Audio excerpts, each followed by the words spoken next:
Cityline, there's a lot of relationship advice online, but is it any good? Can we please stop picking arbitrary tasks or arbitrary tests of your love? But there are some lessons to be learned. This is one of those, let's say, trends or messages that is actually on point, and it aligns with the research. Then, mouth-watering foodie travel destinations. For me, food is such a great way to really learn about a country or a city's culture, what's native to them. What do they eat? What are the ingredients? Where do they shop? Later, the must-watch movies this spring. I know we're just getting through award season right now, Yeah. but we already have a contender for next year's Oh Oscars. my gosh. It's Cityline with Tracy Moore.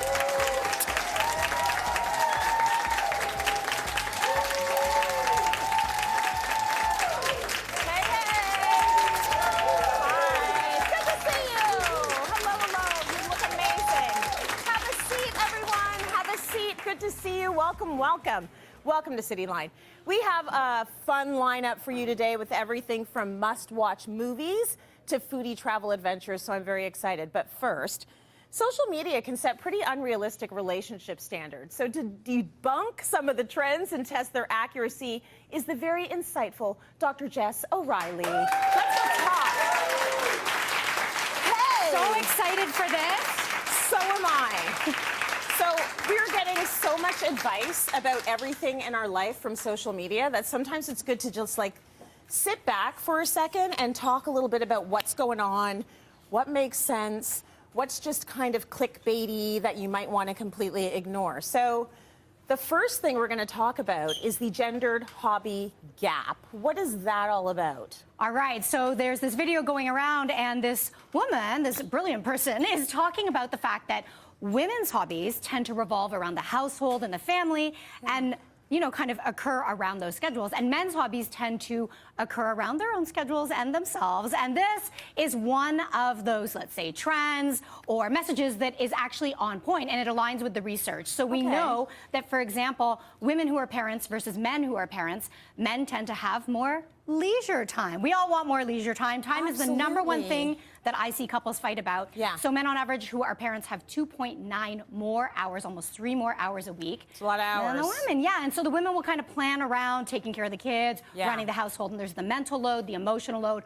all that stuff. We're seeing this show up on TikTok, and I'm glad people are talking about it. Me too. You know what? When you have a little bit of peace and a little bit of time to yourself, it makes you a better person. Absolutely. So if you see moms that are burnt out, that's part of the reason why. They need a little bit of space to breathe. So this one is on point. It is accurate. Yeah, we started with a good one because, it's not all good. They're not all good. No. Okay, so we're going to get to the next one. But first, could you peel this orange for me, Jess?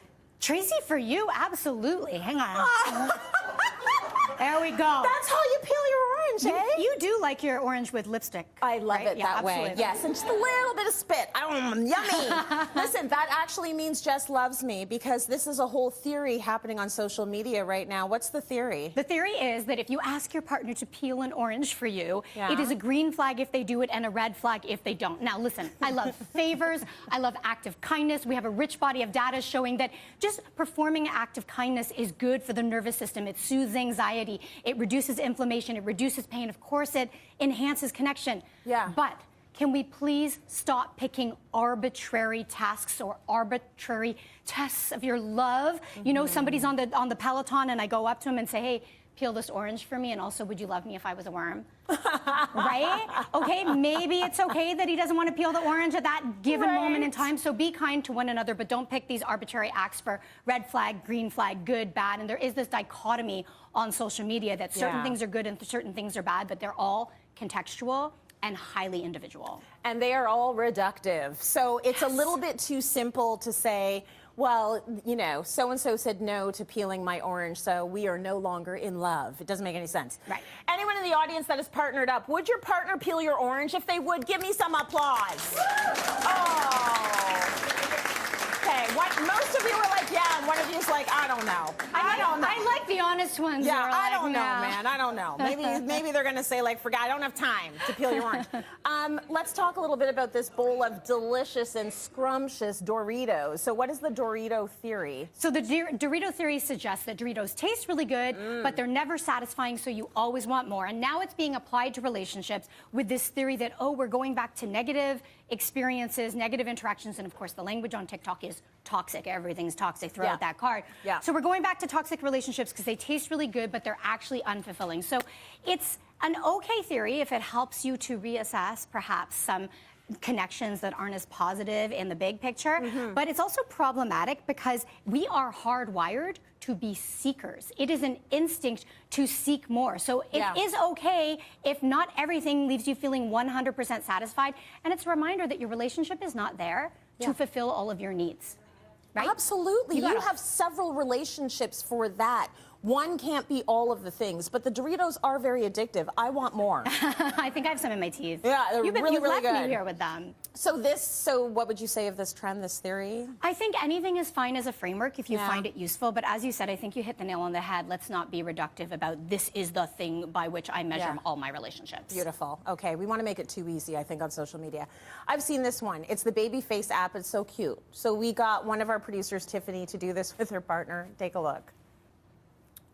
You see Tiffany's face, and you see Colton's face, her partner, and then they put them together. You get Bloop. the baby! Oh! The baby! Oh, the baby's so cute! Okay, but don't let this be the basis of your argument to have kids. Yes, I am seeing, especially with Gen Z, kind of really significant rifts because one partner wants kids and the other doesn't, and they're using apps like this to say, well, look how cute it would be. Yeah, okay, that's just what it might look like. Right. We don't know about its behavior and how it actually enhances your relationship. Also, yeah, you're their parents for life. Apparently. So maybe don't go based on cuteness. And also, when I look at my kids, you can't tell how the genetic breakdown is going to happen. All four of the grandkids look like my mom, and my kids only got my husband's hands and feet. That's it. Are those his best assets? They're pretty good. They're pretty good feet, like they're better than mine. So I'm like, you scored there. But it's so weird how genetics work, so don't use that as a basis. This last one, super cute. So this is one trend where couples actually do portraits of each other. And you did this with your very handsome partner, Brandon, who's in the audience right now. Please give it up for Brandon. Thank you for coming. It's so good to have you. You painted each other's pictures, but first, Brandon, how did you feel about this whole experience? Incredibly nervous. I was afraid of not depicting her the way that she should be depicted. Oh, you're a sweet man, because she's gorgeous, and you want to be able to show that. Yeah, I mean, how am I supposed to replicate that? I can barely draw. This man, though, honestly. It's embarrassing. He's the best. Yeah, like when they say better half, much better half. He's the better half. Well, I want to see what you two came up with. You have your art, your works of art. Show us, Brandon. The big reveal. My reveal, okay. Yes. It's maybe more Picasso, you know, a little more stick figure-esque. But then I felt inspired. And I was impressed with my own abilities. It looks like my mom. Who is it? Oh, it's you. It's supposed to be me. You're There we supposed go, to I failed. sit. Love it. I failed. And then, oh, Jess is very nice. Listen, I mean, it's a beautiful thing. look at those eyelashes. But I think what's more telling is that you were nervous because you wanted to represent her properly, and that means like So you were a nervous. good, empathetic soul who was madly in love with this one. Like that's a beautiful thing. So that's a nice trend, right? Absolutely, and it creates anticipation, creativity. A little bit of nerves isn't a bad thing. As far as it took Brandon, maybe no. Beautiful. All right, we're going to break. We got more coming up, everyone. Stay with us. That was so cute. Coming up, make your next trip all about the meals. So these food festivals are a really great way to immerse yourself in the culture of the place you're visiting. That's so cool.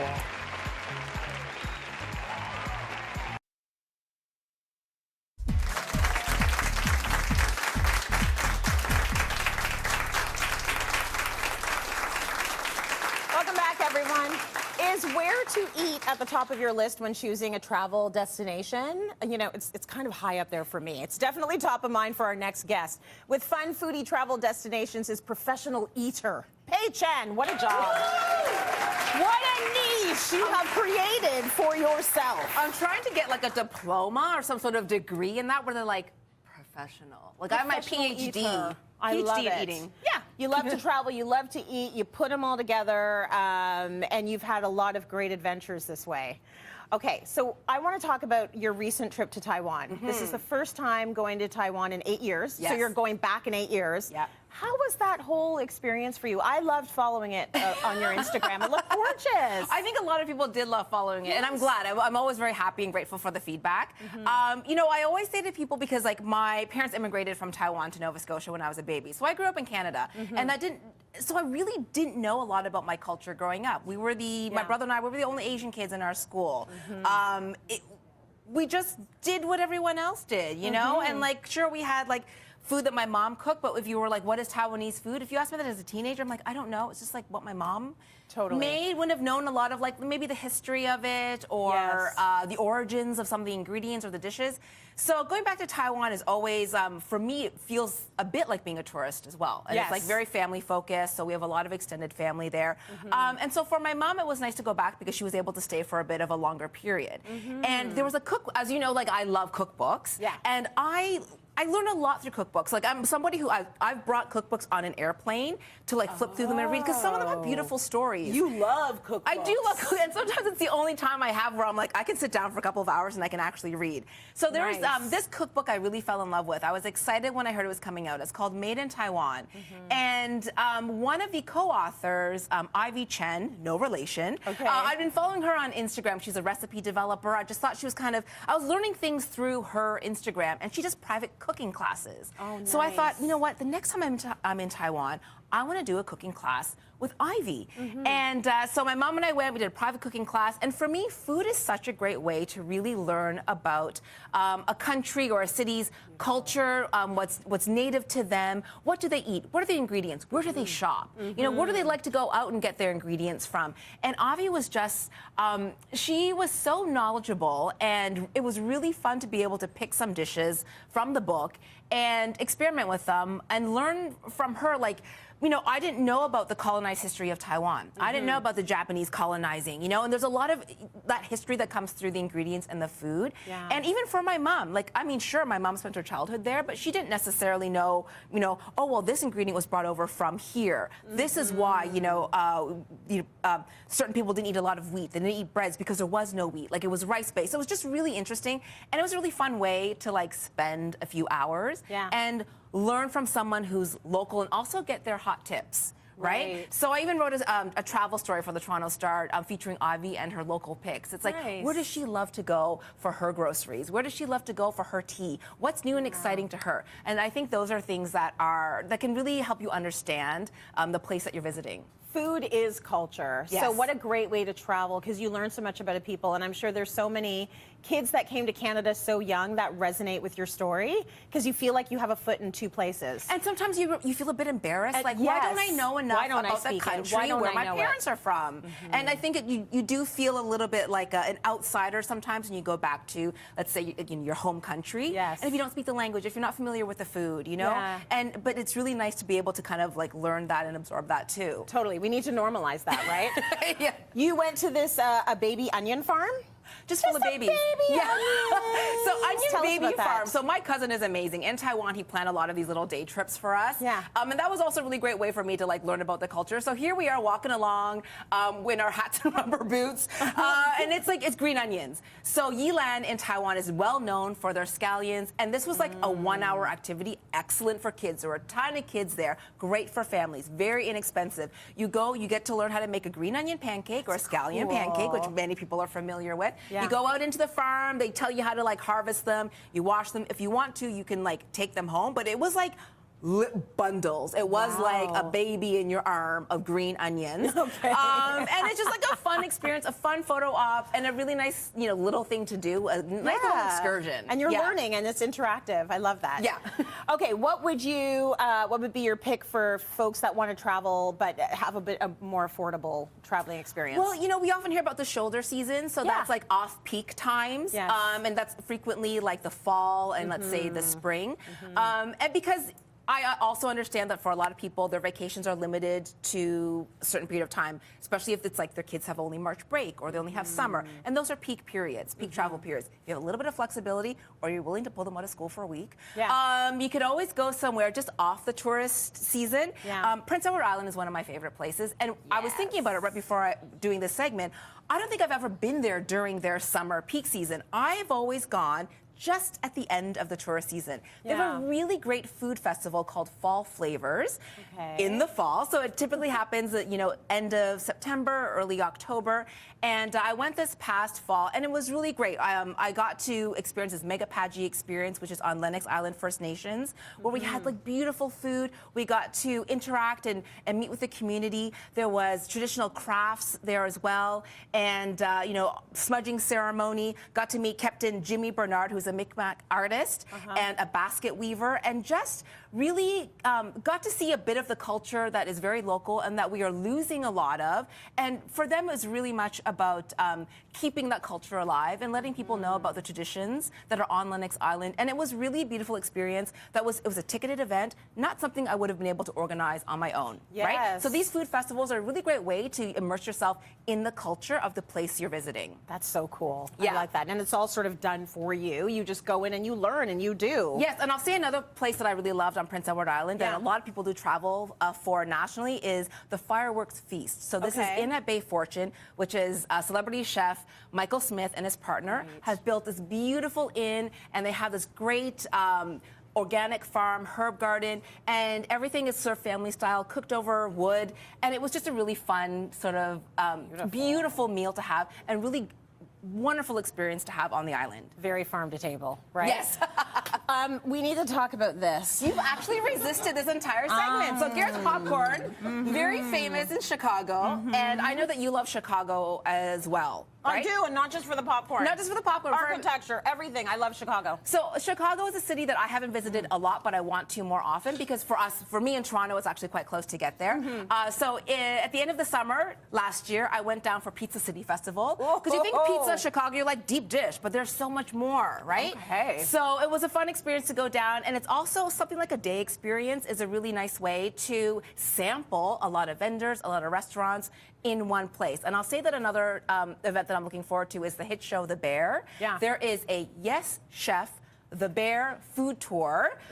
Of course, right? Because it was inspired by a place called Mr. Beef, and it's a great way to go around and just see all the places that were made famous in the show and in the series, and get to sample some of the food that you may have seen on the show. Well, I will say it again. I've said it before. I love the way you eat. Hey, thank you so much. I can watch you eat. I want to watch what you're eating. Named the best cookbook of 2023 by the New York Times, Made in Taiwan is an in-depth exploration of the vibrant food and culture of Taiwan, as Pei mentioned, including never-before-seen exclusive recipes and gorgeous photography. And I'm telling you this because you're all going to get a copy in our audience. So take that and enjoy. Time for a break. See you on the other side. Stay with us. So good. Coming up, Terry Hart is passionate about the movies you need to see. I'm mentioning this because I want to yell it from the rooftops. If you haven't seen Bob Marley One Love, see Bob Marley One Love.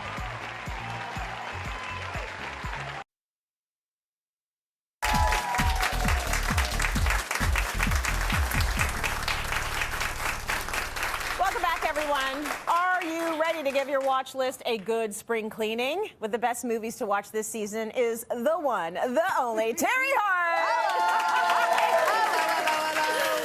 Listen, you're the one that gets me into movies and TV, so I'm very excited for this. You've got, you've done the research, you've looked. What should we be watching? What's your first pick? I have a really good mix of things to watch in the theaters and things to watch at home. The one I'm starting with, I know we're just getting through award season right now, but we already have a contender for next year's Oscars. Oh my gosh. Dune 2, baby.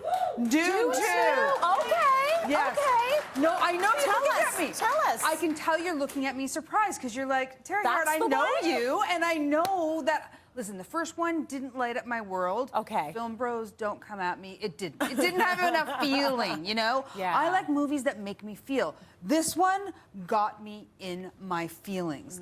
There are so many storylines that pay off, and this cast is really the next generation of movie stars. When you see Timothée Chalamet and Zendaya on screen and their faces, it is just like, oh my goodness, those are movie stars. I saw, proper movie stars. Okay. I saw it in IMAX, and we love the fact that it was written and directed by a Canadian, Denis Villeneuve. Oh, amazing. Yeah. Okay, incredible. Yeah. So, I mean, I will be looking out, and Yeah. I am surprised. It broke a bunch of box office records when it Okay. opened a couple weeks ago. Yeah. It will be on everybody's lips for a while.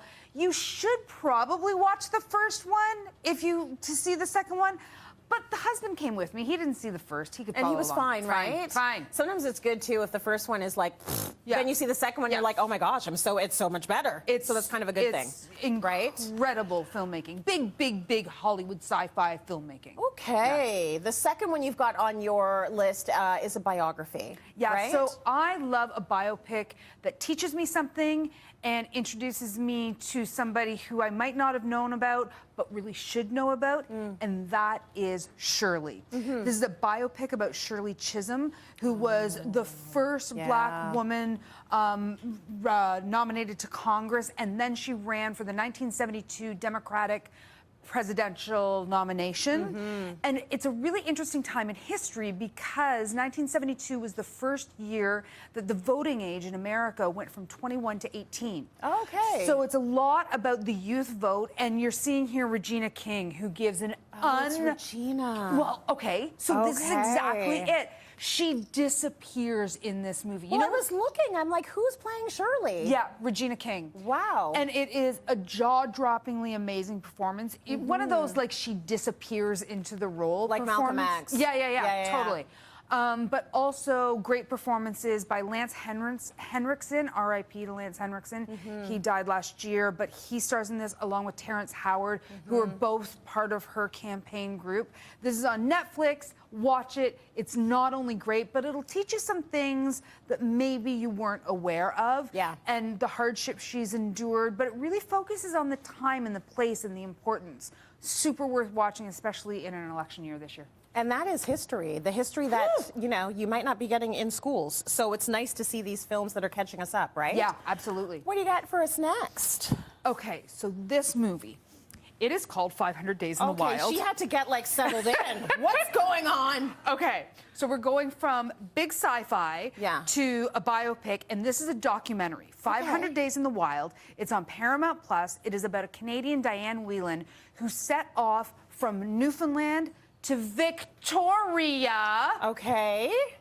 With no wheels. And by that, I mean the good old heel-toe express. Do you know the saying heel-toe express? No, but I love it. Yes, the heel-toe express. She walked. Yeah, she walked. My parents used to tell me all the time, hilarious. you're taking the heel-toe express.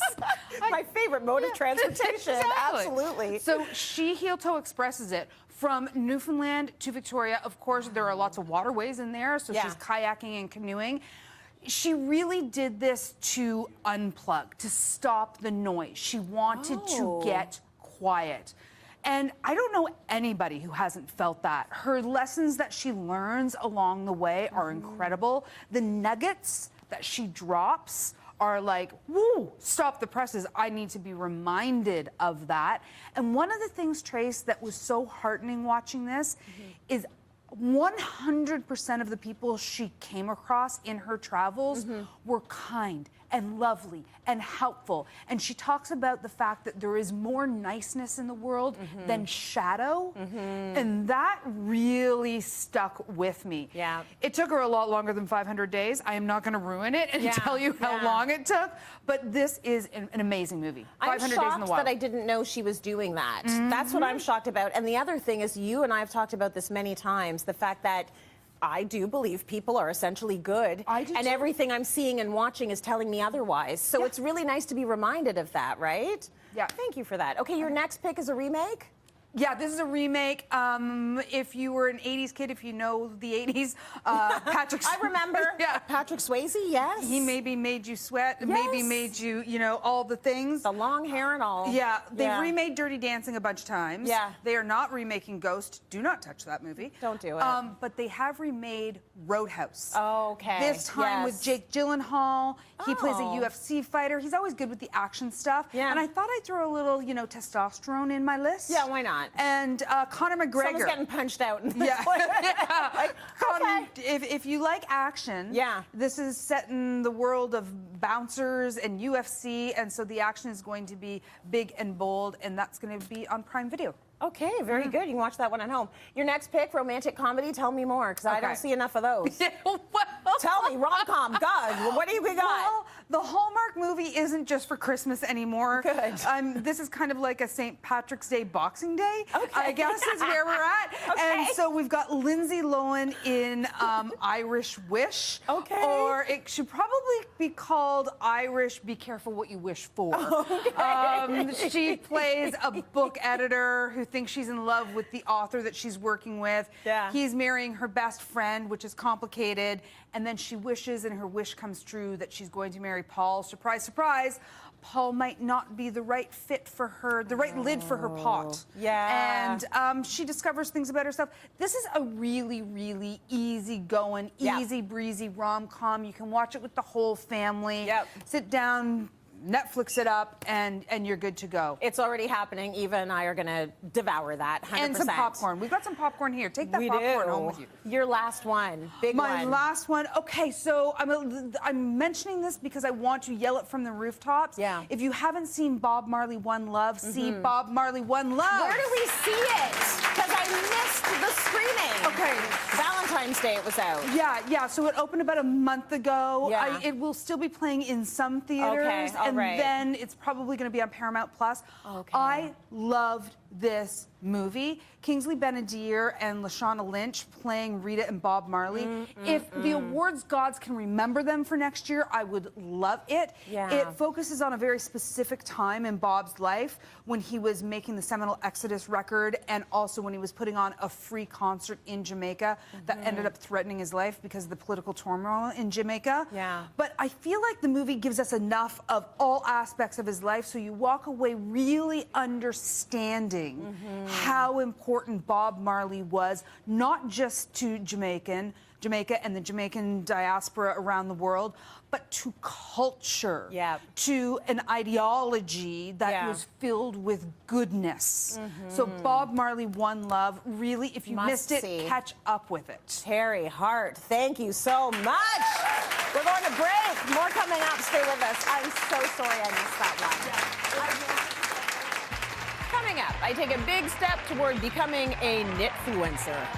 Okay, perfect. I'm going to break a little rule here, and it's only because I love you. I'm going to let you use my craft scissors. Guys, this is a big deal. Cityline. It's good for your mood. Make the most of your me time. I live for this. Self-care. Feel good? Yeah. Never felt so fine. She said you would laugh. Escape with Cityline.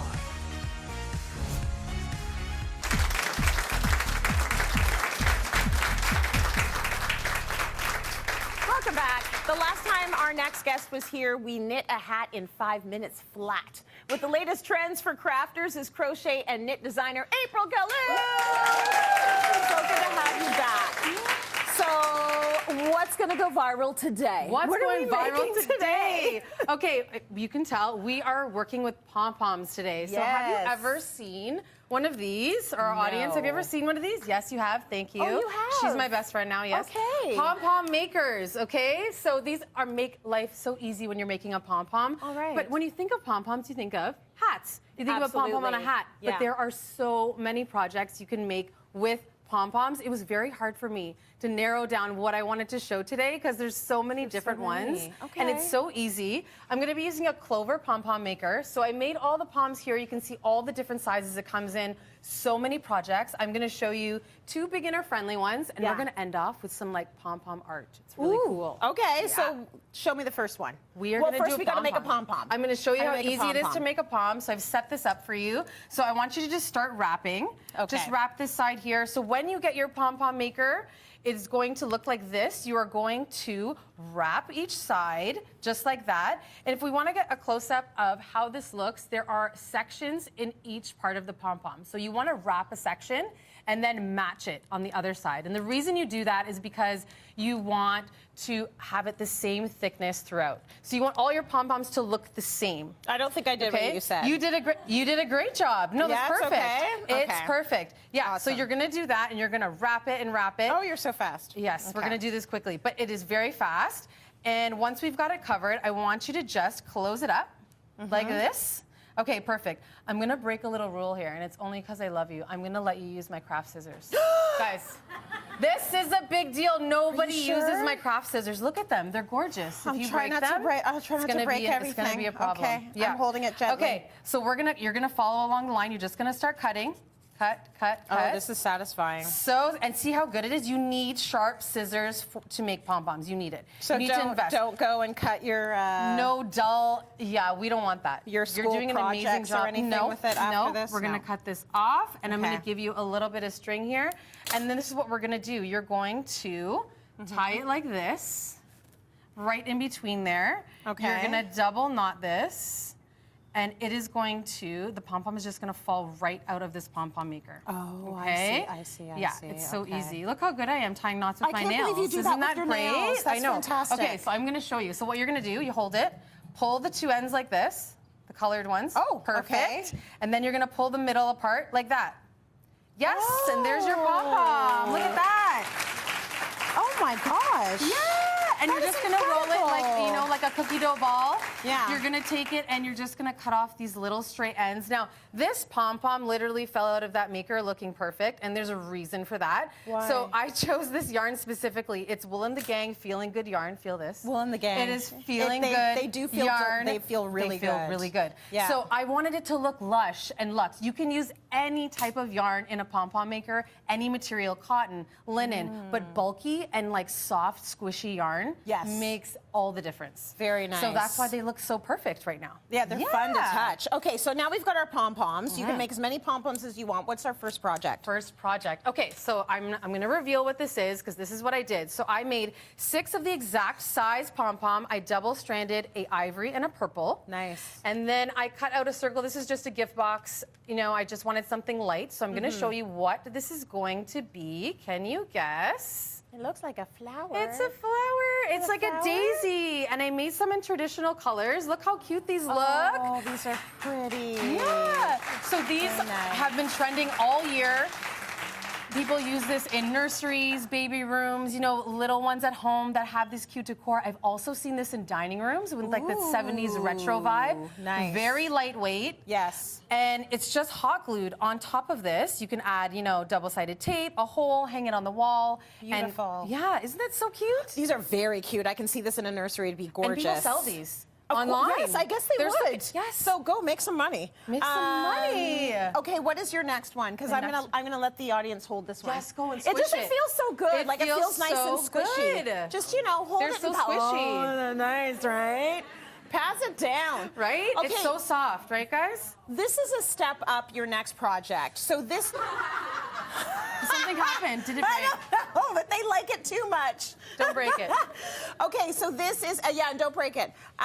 This is the next one, and this is beautiful. It's gorgeous. I've already had like 10 people today alone just ask me if they can have this. Scrumptious. What I want to say, and I want to be honest with everyone, you know how much I love crafting. I love yarn. I love everything. This took 1,000 years, okay, to do all these pom-poms. It took too long. It took forever. I made 4 different sizes, but the final result is so stunning, and it will look beautiful on your front door or inside your house, and you can curate this to seasonal, Christmas, Valentine's Day, fall, winter. And what I did was I took a styrofoam wreath and I cut it on cardboard and traced it out.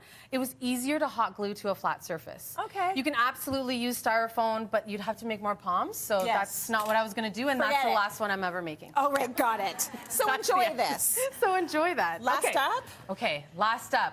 There are creators online that literally just do pom-pom art. It's very interesting. Okay, so that's the whole thing. Yeah, and I wanted to show something that was very attainable and doable for everyone here. We're not pom-pom influencers, okay? But it's something very Not cool. yet. I'm going to reveal the art that I made in this pom-pom right now. I'm going to start cutting this pom-pom open, and I want you to see what is inside and guess what it is. There better be some chocolate in there. What's going on? Here it is. Can you see? Oh, can you tell? There's color inside. There's color inside. Can you see what it is? That is pretty. I'm going to show you exactly what this final product looks like. It is flowers. Oh, look at this. Isn't that beautiful? That is cool. How do you do that? So there's art in the I'm going to show you quickly because I know we don't have much time, but this is how you are wrapping the yarn. Really easy. Pick a middle color for your petal, then pick a color for the flower, add greenery to the side. You're going to repeat this on the other side and then just wrap it with a base color like white or ivory. Top. That's it. That's all you're doing. It's so easy. That's very cool. Give it up for April. Of course, you want to get your own pom-pom makers. We try and make it easy by giving you a QR code. So you put your phone up, click on the QR code, it'll take you straight and you can buy your own pom-poms. Now, for those of you that don't know, she's a superstar, but she's a real superstar. So April's hand knit segment she did last season is our top viewed Instagram video of all time. Just under 11 million views. Plus, that same video is our top viewed YouTube short with just under 1 million views. So you all like to get crafty, and we love that, and we are giving you all the crafts. Congrats to Apes. Head to our socials and click that follow and subscribe button to our YouTube channel. We just hit 350,000 subscribers. So make it a few more by joining. There's great content there. We're going to break. More coming up. Stay with us. Coming up, is Gen Z tired of sex? It's that attitudes toward sex have shifted.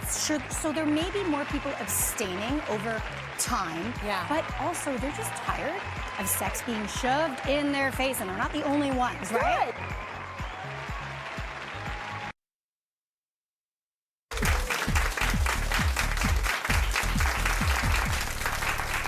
Welcome back, everyone. Social media trends and magazine headlines might have you believing that we're having more sex than ever. But if you dig, you calm down over there. If you dig deeper into the research, the opposite may be true. So we've got Jess back, and we're going to discuss this. We're going to talk about sex. Now, I hear Gen Z are they tired of sex? Is this what's happening? You know what? That generation knows what they're doing. Seriously, they are quality over quantity. You've probably read the headlines over the last few years that Gen Z isn't having any sex, and people are blaming porn, they're blaming gaming, they're blaming, of course, the pandemic. But it's that attitudes toward sex have shifted. So there may be more people abstaining over time, but also they're just tired of sex being shoved in their face, and they're not the only ones, right? Good. Yes, like chill out calm a little. down. Let me tell you. As someone who got into this field, I came from a teaching background as a high school teacher, right? Okay. I didn't know that. Yeah, I'm in this for the education and for the reproductive justice. And now sex is just a commodity. And the fact that it can be commodified and sold to us, look at popular cultural representations of young people. They're doing all the sex, all the drugs, and they are saying enough is enough. A new UCLA study says that they want to see less sex on television, and they want to see a broader, more diverse representation of relationships, including the value and diversity of platonic relationships. Oh my gosh, I love these kids. Yes. Okay, I'm gonna ask the audience this. Would you like to see less sex and more friendships on TV when you're watching your TV? I think that's fair. We get a lot from all the different relationships in our life, and they're not all sexual, so I love that. But are people really having less sex? Well, here's the super interesting thing. So we've seen these abstinence rates rising over the last few years, but we also had data that I just discovered today from a dating app. It's kind of rich data showing that maybe the sex recession is over for Gen Z when they're in relationships. So 20% are reporting that they're having sex daily. A good number are having sex 2 to 3 times a week, and 36% today are having more sex than they had a year ago. But more importantly, they are the generation that is most likely to get creative and be open and try new things. Again, quality over frequency. Daily? Get a job. Right? What? It's exhausting. Within what hours? What? Okay, talk to me about this other trend, the new boy sober trend. What does that mean, boy sober? Okay, so this comes from Hope Woodward. She's a comedian out of Brooklyn, and she said she is going boy sober, meaning she is going on a dating cleanse. So all the dating that hasn't felt good, because listen, if anybody is on the dating apps, they are also complaining. Everyone, every single last one. Right, no one is saying, oh, these apps are fabulous. I'm really making quality connections, having quality sex. So she is saying, let's be more mindful about this. Let's not make it about volume. Let's take a little break so that we can figure out, take stock of what it is we enjoy in terms of relational connection without like that high, because when you first meet someone, you've got that oxytocin, serotonin, dopamine, or norepinephrine. It's all flowing, and it can blind you to what's actually in front of you. So she's just saying, take a break, go on a cleanse. And what do you think of that? The whole idea of going boy sober. I think that if it works for you, absolutely, especially if you're getting into the trenches and you're in a negative space. If you think dating sucks, take a break from dating. Love that. Okay, let's talk about sexless marriages, which are always sort of this controversial thing. Right now, more people are coming up in front of it. They're talking about it. They're saying, yeah, this is happening. Tell us a little bit about this trend. So it's actually more common than we realize, and I don't even really think it's a trend. I think, as you said, the talking about it. The talking about is more normalized. Yes. So 12% of relationships for folks in their 30s are sexless. It's 20% for folks in their 40s, and it's 30% for folks in their 50s. And 75% of sexless marriages will dissolve, will break up. Having said that, I divide them into two types. There's sexless by design, where you both agree this is what works for us, and then you can have all the love and the connection and the pleasure and the intimacy, and it works for both of you.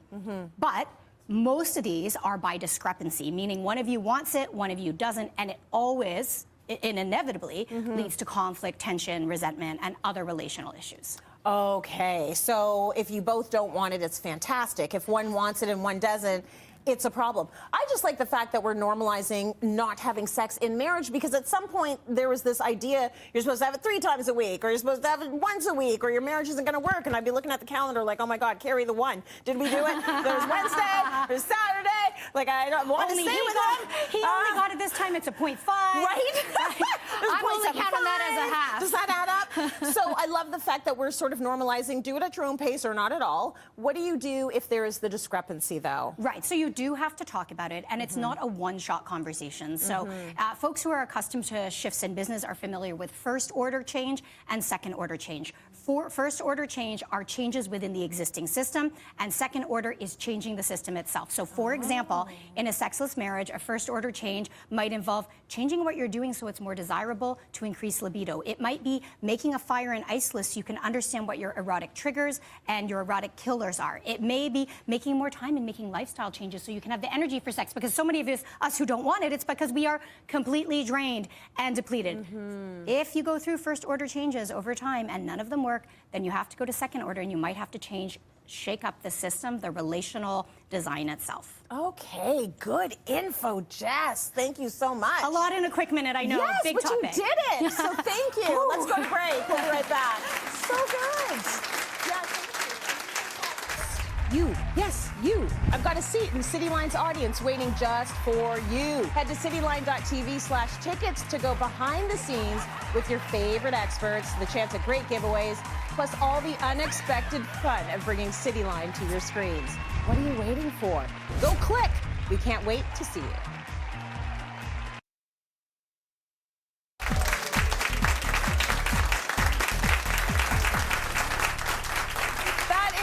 Folks, there's some days where I want to cancel the show and just talk. You know what I mean? But I loved this show today. I loved all the information. I had a great time with all of you. So thank you, Jess, Terry, Pay, April. Thank you to all of you in here. You're a lot of fun, this audience today.